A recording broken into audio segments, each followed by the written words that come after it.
Lo vamos a escuchar precisamente al exministro de Cultura, Raúl Pérez Torres. Recordemos que en el contenido del informe preparado por la Comisión de Fiscalización y Control Político, luego de 12 conclusiones, se recomienda por parte de la Comisión de Fiscalización que proceda el pedido de juicio político en contra de Raúl Pérez Torres. Se va a apoyar en una proyección en esta su defensa. Buenas tardes, distinguidos y distinguidas asambleístas. Un saludo fraterno para el señor presidente de la Asamblea Nacional, para las autoridades de la Asamblea Nacional, para todos y cada uno de ustedes. Yo voy a hablar solamente máximo 30 minutos, por eso es que quiero merecer la atención de todos ustedes. Como lo dije en la Comisión de Fiscalización, realmente me siento asombrado y desazonado por este enjuiciamiento político presentado por los asambleístas Lira de la Paz y Juan Cristóbal Lloret en momentos tan difíciles y tan duros para la patria, donde todos nosotros deberíamos dar nuestro contingente para unirnos más, para profundizar en el destino de nuestro pueblo, para parar la muerte y la sangre vertida por nuestros hermanos indígenas, por nuestros hermanos militares, por nuestras familias que sufren y se angustian ante esta ola de perversidad y corrupción que se ha ido develando en nuestra patria. En estas circunstancias me parece hasta surrealista este juicio en mi contra, teniendo tantos motivos urgentes. Muchos dicen que siempre la cadena se rompe por el eslabón más débil, en este caso la cultura. De todas maneras, antes de proceder a mis palabras técnicas, jurídicas de descargo, me permito decirles a todos ustedes, de la forma más respetuosa, que el presidente Lenín Moreno me propuso el Ministerio de Cultura y Patrimonio, no quizás por mis habilidades administrativas o burocráticas, sino porque durante 60 años de mi vida, desde los 20 años, ahora pronto cumpliré 80 años, he trabajado en beneficio de mi patria. Con la mayor humildad les digo que entre muchas cosas he recibido las preseas y los títulos. Yo no tengo ningún título académico. Los títulos de muchos países, como el Premio Casa a las Américas de Cuba, como el Premio Gabriela Mistral de Chile, el Premio Juan Rulfo de Francia, el Premio Julio Cortázar de España, el Premio Atenea de España, el Doctorado Honoris Causa de la Universidad Ricardo Palma del Perú. Se me han concedido los premios nacionales más significativos de las universidades, de la Presidencia de la República, del municipio de Quito, del Consejo Provincial, a lo largo de 60 años de carrera como escritor. He tenido muchas representaciones ante la UNESCO, en China, en Estados Unidos, en Chile, en Argentina, en Palestina, etcétera. ¿Qué he llevado a esos países? Nada, solamente la literatura ecuatoriana, solamente la cultura diversa y maravillosa de nuestro país, la expresión de su humanidad y de su trascendencia. He escrito muchos libros de novela, de cuento, poesía, ensayo. He sido traducido a varios idiomas, inglés, francés, griego. Soy el único escritor ecuatoriano traducido al polaco. He trabajado en la Universidad Central durante 30 años, desde cuando tenía 18 años y mi tío, el doctor Alfredo Pérez Guerrero, era su rector. He sido presidente de la Casa de la Cultura 10 años y allí he luchado infatigablemente contra quienes trataron de pisotearla, como en los períodos del expresidente Rafael Correa, donde se olvidó a la cultura, y yo creé los cuadernos de reflexión crítica, muchos de ellos los tengo aquí. Uno de ellos, Cría Cuervos, el presidente Lenín Moreno lo dijo de memoria muchas veces en sus discursos. En los 2 años como ministro de Cultura y Patrimonio solamente señalo 2 o 3 cosas. Creamos la campaña nacional del libro y la lectura José de la Cuadra. Si saben ustedes, compañeros y compañeras, que los ecuatorianos leemos 1,5 libros por año. Abrimos y recuperamos 18 museos en toda la patria. Rehabilitamos e inauguramos el mejor museo del Ecuador, MUNA, Museo Nacional que permaneció embodegado y destruido durante 7 años anteriormente, desde que tuvieron la brillante idea de sacarlo del Banco Central. Creamos los fondos concursables para apoyo a miles y miles de artistas y sus proyectos. Creamos una red de orquestas, de coros y bandas infanto-juveniles comunitarias del Ecuador. Tenemos 4 orquestas sinfónicas, la de Guayaquil, la de Quito, la de Cuenca, la de Quito, Guayaquil, Cuenca y Loja. Nos inventamos el camino a Loja dentro del Festival Internacional para que participaran todas las provincias a cargo de la Casa de la Cultura de cada uno de sus núcleos. Y muchas otras cosas, como la mejor feria internacional del libro que se ha realizado en el Ecuador, con la presencia del escritor japonés Haruki Murakami. Y digo su nombre porque es por primera vez en América que aceptaba una invitación. Presenté mi renuncia a pesar de que el presidente Lenín Moreno y el canciller José Valencia me ofrecieron otras posibilidades en el exterior. Y la presenté porque tanto mis hijas como mis nietos me pedían que debo volver a la literatura, que quizá no debía haber salido nunca de allí. Solamente quería decirles que nunca he hecho un daño a nadie, nunca he hablado ni hablaré en contra de nadie, y aún así ha aparecido siempre el enemigo escondido tras bambalinas. A nadie guardo rencor, sé que la naturaleza humana es así y procuro cambiarle desde mi individualidad. Yo no soy político profesional, soy escritor, no pertenezco a ningún partido político.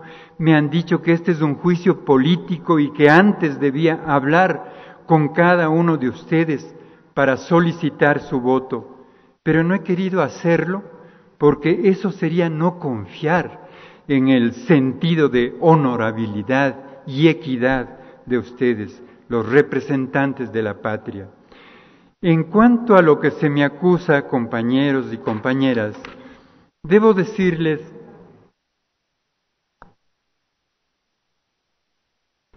que conmemorando de 18 de noviembre del 2019, la Comisión de Fiscalización de la Asamblea Nacional pone en conocimiento del presidente de la Asamblea el informe de juicio político en mi contra que acabamos algunos de escuchar. De modo general es un texto poco cuidado, sin una metodología de análisis clara y sobre todo poco persuasivo, como para considerar a ese informe una fuente suficiente para generación de la responsabilidad política que se me pretende atribuir. En suma, el documento es un resumen de los argumentos de los 2 señores asambleístas interpelantes, más las comparecencias que ante la comisión realizaron diversos participantes de los núcleos provinciales de la Casa de la Cultura, inclusive su presidente, y recoge también mi defensa ante dicha comisión. Por este motivo, para poder argumentar en contrario, debo referirme únicamente a 2 apartados del texto de la comisión: la valoración de pruebas de cargo, descargo y sus conclusiones. Debo decir categóricamente que no existe una valoración, al menos no conforme a la técnica jurídica de las pruebas. No se puede apreciar en el documento un ejercicio de lógica comprensión probatoria, ni aun uno de sana crítica para tal efecto, pues en ningún momento se explica cómo las pruebas logran demostrar que mi conducta se subsuma al supuesto de hecho del texto normativo que consideran incumplido.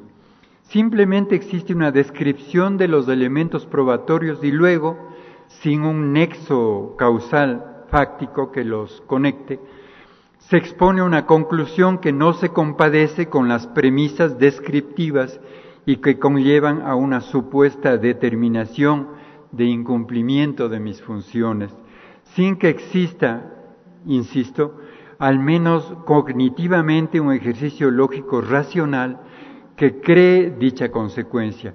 Este hierro técnico de la Comisión por sí mismo resta validez y eficacia a su resultado final. En todo caso, para efectos prácticos de este discurso, debo referirme a lo que la Comisión dice.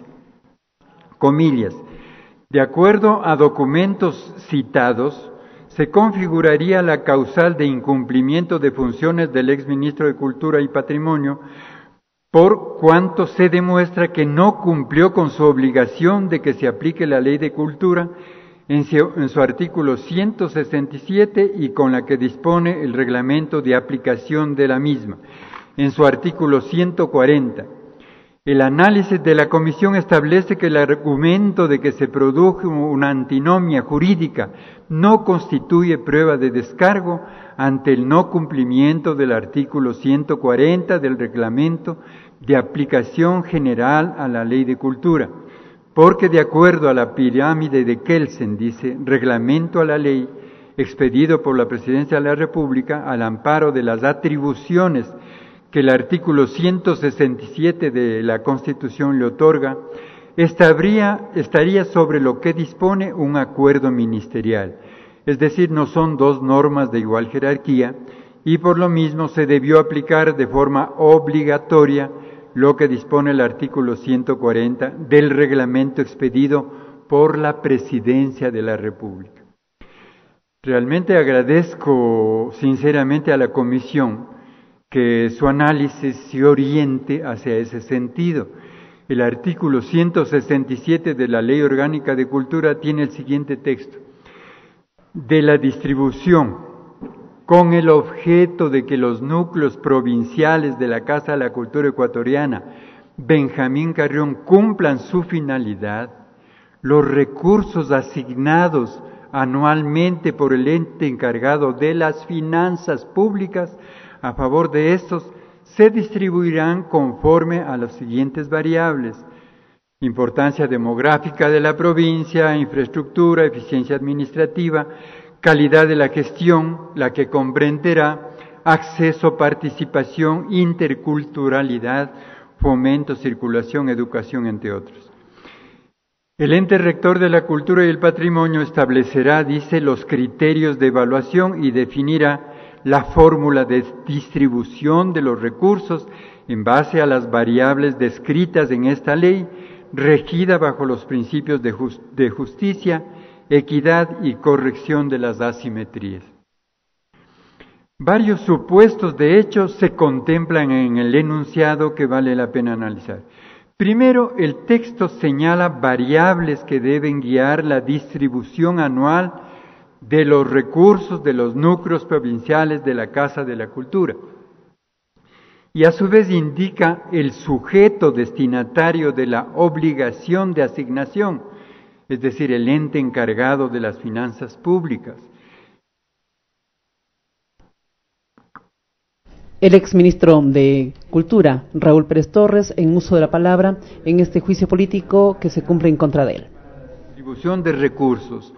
Y el sujeto responsable de hacerlo, por principio lógico, la inclusión de uno es la exclusión del otro.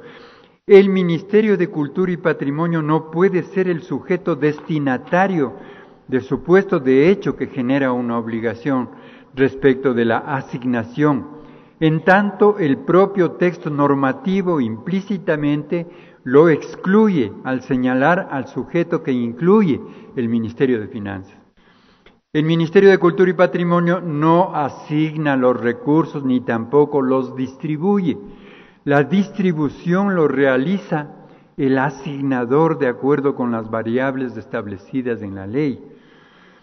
Por otro lado, sobre la obligación de establecer los criterios de evaluación y sobre la definición de la fórmula de distribución que el mismo texto del artículo 167 expresa, debo decir, la misma comisión indica que por jerarquía normativa, el artículo 140 del Reglamento General a la Ley Orgánica de Cultura debió ser aplicado.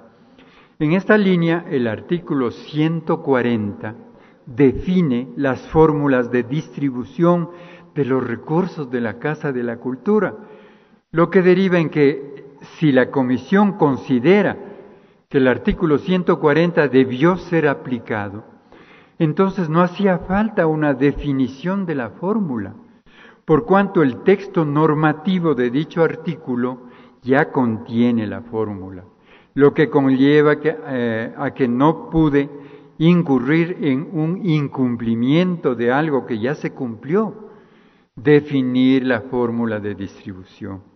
La solución simple nos guía a esta circunstancia, pues es innecesario multiplicar entidades normativas cuando ya existe una.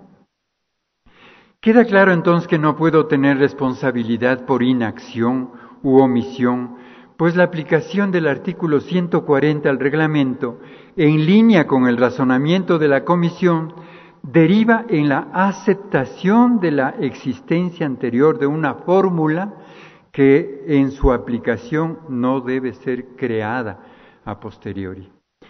En este marco es insoslayable referirme a lo que la Comisión dice respecto a que no se me imputa responsabilidad por el círculo presupuestario, sino por la falta de aplicación de la fórmula de distribución.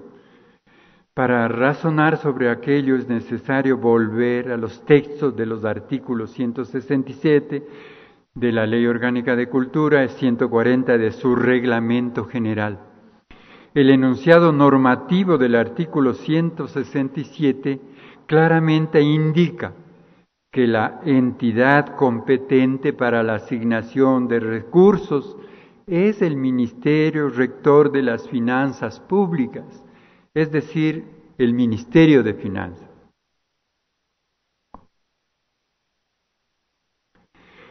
Entonces, la aplicación de la fórmula, ya definida en el texto del artículo 140 del reglamento de la ley orgánica, le corresponde a dicha entidad, más aún si revisamos el texto de dicho artículo.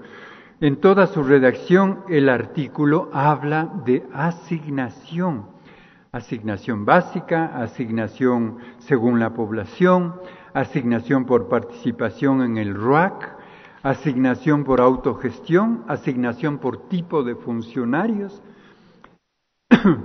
Si el verbo rector de la actividad demandada por la norma contenida en el enunciado del artículo 140, si el verbo es asignar y la ley establece el sujeto destinatario de tal competencia, resulta poco plausible y nada convincente que la Comisión concluya que la falta de aplicación de la fórmula de distribución es responsabilidad del Ministerio de Cultura y Patrimonio, pues la aplicación de la fórmula se realiza mediante un acto de asignación y el acto de asignación, conforme a una fórmula ya definida y que debía ser observada por jerarquía normativa, según la propia Comisión, le correspondía al Ministerio de Finanzas, entidad que en razón de dicha jerarquía kelseniana, como decían, a la cual hace referencia a la Comisión, no debió esperar una resolución o respuesta administrativa del Ministerio de Cultura para asignar los recursos, ya que por mandato de la ley y del reglamento tuvo el panorama normativo suficiente y claro para asignar los recursos conforme a aquellas normas que debió aplicar para asignar. No necesitaba de definición de fórmula, porque la fórmula ya estaba definida en el artículo 140 del reglamento a la Ley Orgánica de Cultura. En consecuencia, la conclusión de la comisión en la que indica que en mi calidad de exministro no apliqué lo que dispone la Ley Orgánica de Cultura, su reglamento, y que por tanto incumplí mis funciones, carecen de todo sustento argumentativo válido. No existe incumplimiento de la ley porque las normas que se me imputan incumplidas no contienen en sus supuestos, de hecho, una posición de hacer o no hacer dirigida hacia mí en calidad de ministro, como sujeto diádico de la relación normal, norma-sujeto. La existencia de un reglamento que ya definió la fórmula tuvo como consecuencia la propuesta de una red derogatoria de dicha norma, pero jamás dejé de aplicarla en razón que la aplicación de esa fórmula contiene una acción de asignar que conforme el principio de competencia establecido en el artículo 226 de la Constitución de la República y 167 de la Ley Orgánica de Cultura, no me correspondía sino al Ministerio de Finanzas, motivo por el cual, al estar suficientemente claro que como ministro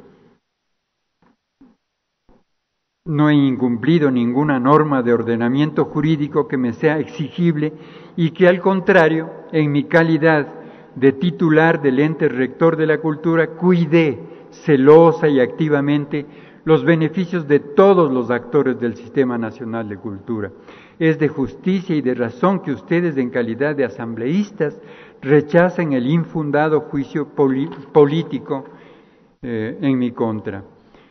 Pero para que no quepa ninguna duda, distinguidos y distinguidas asambleístas, de que este juicio político tiene otras tristes connotaciones, permítanme leer 3 oficios tomados al azar, pero que sustentan ellos solos lo que digo.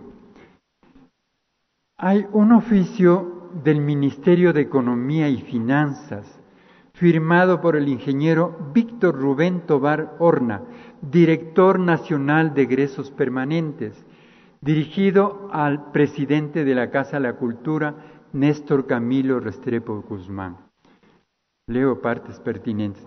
Con oficio número tal de 12 de marzo de 2018, solicitó que los núcleos provinciales de la Casa de la Cultura Ecuatoriana Benjamín Carrión gestionen directamente con el Ministerio de Economía y Finanzas todo lo relacionado con el ciclo presupuestario, incluyendo el manejo de bienes y nóminas sin previa aprobación de la sede nacional. Me permito manifestar lo siguiente: la Ley Orgánica de Cultura, en su artículo 5, entre otros aspectos, define la Casa de la Cultura Ecuatoriana Benjamín Carrión como una entidad con personería jurídica, de derecho público, autonomía responsable y gestión desconcentrada, administrativa y financiera. Tendrá una sede nacional en la ciudad de Quito y contará con un núcleo en cada provincia. Podrá tener sedes cantonales y núcleos en el exterior. Vienen luego las normas técnicas del presupuesto codificadas al 5 de abril del 2018 y en alguna parte dice con oficio número 2017 de 9 de agosto del 2017, el Ministerio del Trabajo emitió validación técnica al rediseño de la estructura institucional de la sede nacional y núcleos provinciales de la Casa de la Cultura Ecuatoriana, donde se puede constatar que el modelo de gestión a implementarse en la entidad es a nivel desconcentrado. Con oficio número 2017 del 10 de agosto del 2017, la Casa de la Cultura Ecuatoriana, planta central, remitió al Ministerio de Economía y Finanzas el nuevo modelo de gestión a implantarse desde UDAF con EODS. En virtud de lo expuesto, dice el director de egresos permanentes del Ministerio de Economía, los núcleos provinciales de la Casa de la Cultura Ecuatoriana Benjamín Carrión deberán continuar canalizando sus requerimientos presupuestarios a través de la sede nacional de la Casa de la Cultura Ecuatoriana Benjamín Carrión. Sin embargo, se recomienda que con reglamentación o normativa al interior de la Casa de la Cultura prevean los mecanismos y procesos que les permita mejorar esas atenciones. Ese es uno.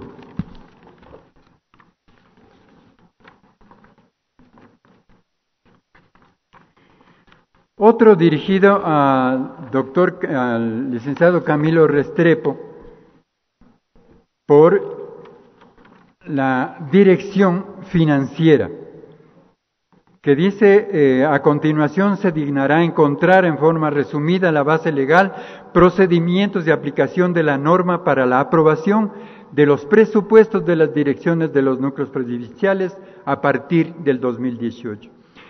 Es importante indicar la base legal, dice, y normas técnicas que permitieron a la sede nacional y a los núcleos provinciales la elaboración de sus presupuestos institucionales.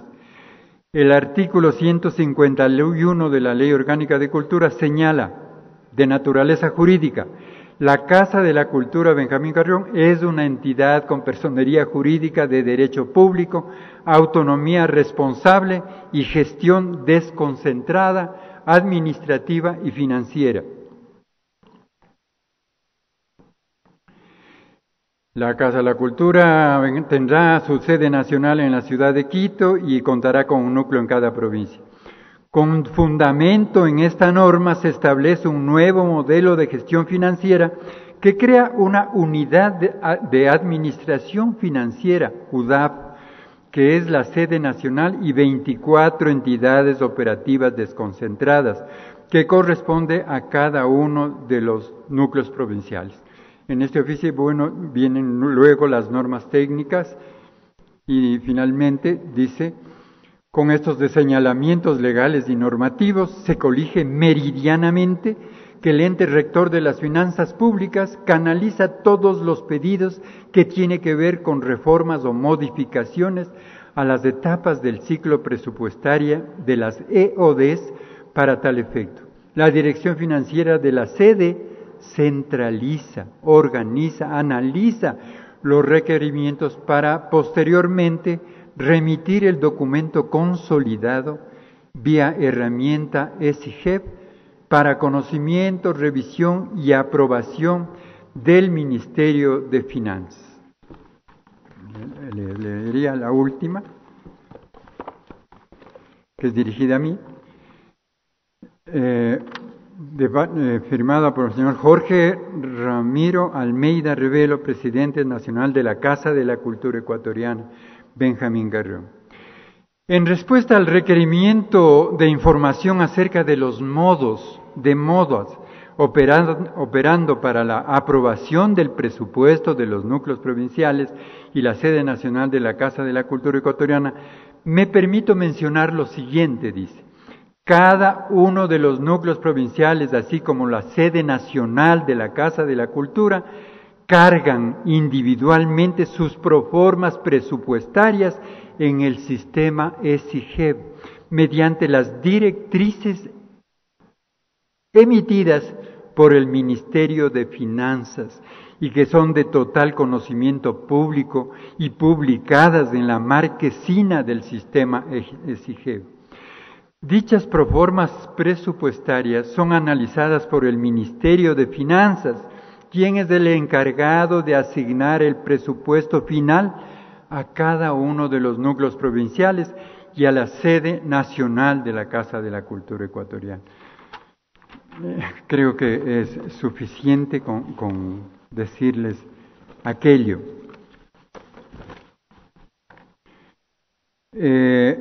Finalmente, quiero alertar de alguna manera a ustedes, compañeros y compañeras asambleístas, que establecer responsabilidades políticas de forma liviana y sin sustento que respalde una decisión de esta naturaleza crearía un precedente peligroso para la consolidación democrática que tanto anhela nuestro país.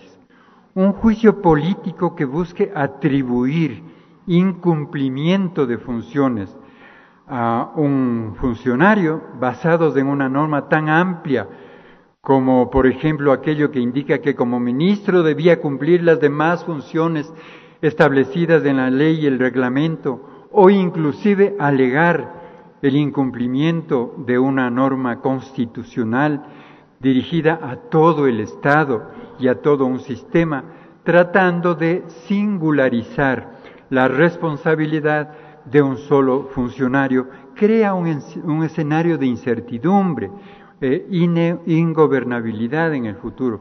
Muchos han sido los casos en que se ha buscado atribuir omisiones trascendentes a altos funcionarios del gobierno, a la ministra del Interior, al ministro de Finanzas, por ejemplo, que no han prosperado precisamente porque el incumplimiento de una función debe traer como consecuencia un resultado determinable, doloroso, trascendente para el interés público, siempre que esa consecuencia sea dada por una inobservancia de una competencia.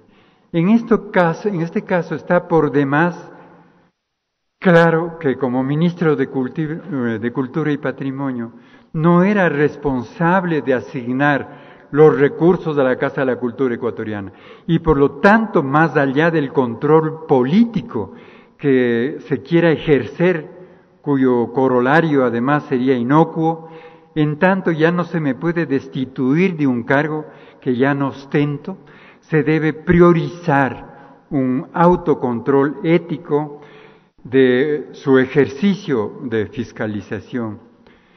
No creo que sea necesario abundar en este tema. Yo les agradezco mucho por haberme escuchado, señores y señoras asambleístas. Su reflexión quizá esta vez no solamente sea política, sino humana, porque alguien quiere juzgar torcidamente a quien ha trabajado 60 años, como les dije, para que al Ecuador se lo reconozca en América Latina y el mundo. A muchos de ustedes, en diversas circunstancias, he tenido el gusto de atenderles, o en mi despacho de la Presidencia de la Casa de la Cultura, o en el Ministerio de Cultura, y siempre han recibido de mí el apoyo a su gestión y las palabras de aliento para sus proyectos en beneficio de cada una de las provincias de la patria, a las que me he sentido ligado con amor siempre. A otros los he conocido en diferentes circunstancias, en todo el Ecuador, pero siempre cercanas al quehacer cultural. He nacido ligado a la Casa de la Cultura Ecuatoriana. 10 años fui su presidente, 10 y más años he luchado contra la corrupción, contra la incomprensión y la ambición de suprimirla como símbolo de la libertad y del pensamiento popular. He luchado contra la ley de cultura aprobada a último momento, una ley de cultura aprobada a último momento por el gobierno anterior y que anula la presencia simbólica de la matriz de la Casa de la Cultura y la convierte en una oficina de coordinación, sin presupuesto, es decir, como dice en esta ley, con el aporte que puedan darle cada uno de los núcleos. No se entendió, no se quiso entender que matriz es la madre, ha sido el lugar desde donde han crecido sus hijos, los núcleos provinciales. Un todo simbólico que representa nuestro sentir y nuestro pensar y que hay que defenderlo siempre. De allí, de la Casa de la Cultura, emana la libertad, la autonomía y la cultura. Quiero leerles algo, una media cosita, de lo que para mí significa la cultura. La cultura de nuestro pueblo es la comunidad de su proceso espiritual y material. Es la carga de manifestaciones mágicas, lúcidas, lúdicas, religiosas, políticas, económicas. Es la portadora, la generadora de valores insustituibles, identificables, de tradiciones sobrellevadas con amor, con sacrificio, con denuedo, a través de los siglos, para completar la humanidad, para hacerla digna de la vida, de su maravilla y de su tragedia. Contra la cultura nada puede el olvido. Cultura es lo que queda cuando se ha olvidado todo. Cultura es todo lo que se ha agregado a la naturaleza. Cultura es toda la producción de la tierra. La cultura es más grande, más magnífica, más profunda que cualquier definición, igual que la poesía. Las definiciones la limitan. Esta convocatoria a juicio la recibí el día lunes a la tarde, intempestivamente. Anteriormente yo había ya concertado una cita médica que me es indispensable, por lo cual pido respetuosas disculpas por tener que salir inmediatamente, sin dudar de la decisión de ustedes y de su integridad moral e intelectual. Muchas gracias. Esa la intervención del exministro de Cultura, Raúl Pérez